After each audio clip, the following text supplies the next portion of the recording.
هلو وحشتوني. يلا بقى نعمل مع بعض ميك اب العيون ده اللي هو سهل جدا، وفي نفس الوقت اللي يشوفك وانتي عاملاه يحسه صعب وما يعرفش يعمله. اول حاجه ابتديت باللون اللي هو الكافيه الفاتح. ده هيبقى الترانزيشن كولر، حطيته على الجفن كله الثابت، وابتديت اعمل بالبروش بالشكل ده. زي ما انتوا عارفين انا ببتدي احط اللون وابتدي ازود واحده واحده وانا بعمل بلند حركات دائريه. ودلوقتي ابتديت اصغر البروش بتاعتي، واخدت اللون البني الاغمق شويه علشان اغمق الكسره عندي بتاعه الكريز، لاني هنقطع كات كريز. نفس الكلام اللي عملته في العيون دي هبتدي اعمله في العيون التانية.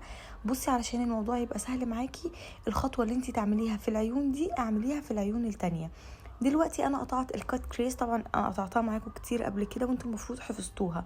اخدت بقى علشان ابينها اكتر، اخدت بروش بتاعت حواجب وابتديت باللون البني احدد بس الخط بتاعها، وحطيت كونسيلر وما ثبتش الكونسيلر بلوز باودر، وابتديت احط اللون الاورنج على البيز بتاع الكونسيلر من غير ما اثبته، يعني الكونسيلر معايا استيكي.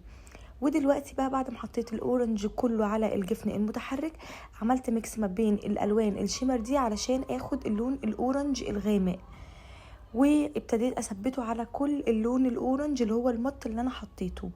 بتهيألي مفيش اسهل من كده رسمة عيون بجد، ومش هتاخد معاكي وقت وخطواتها بسيطة. واخدت دلوقتي البروش بتاعه الحواجب، وابتديت احدد بقى اللاين زي الايلاينر كده المموه من اخر العيون، وابتديت اقفله بالرسمه بتاعه الكريس من فوق. ببتدي نفس الدرجات اخدها من اللون الاغمق والافتح، وببتدي ادخل على جفن العيون بالشكل ده. شايفين شكلها حلو قوي، والرسمه بتاعت العيون دي بتبقى جذابه وبتسحب العيون بطريقه خطيره. نفس الكلام تحت العيون، ابتديت اخد من اللون الاغمق زي ما شرحت لكم قبل كده للافتح. ودلوقتي استخدمت فلات بروش، وابتديت بس ادمج الاطراف بتاعه الخط عندي. وبكده هكون ركبت الرموش. انا ركبتها خفيفة وكمان مفرغة علشان تبين معايا رسمة العيون.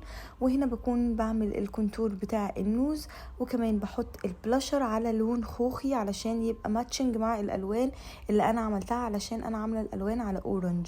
وبس كده ده يكون الفاينل لوك. يا رب يكون الميك اب عجبكم، يا رب تكون الخطوات سهلة وبسيطة وبتستفادوا مني حتى لو بمعلومة بسيطة. وهستنى رأيكم تحت في الكومنت، ولو جربتوا كمان الميك اب ده ما تنسوش تكتبوا لي تبعتوا لي صور الشغل بتاعكم تحت في الكومنت. وهتوحشوني قوي، اشوفكم في فيديو جديد. باي.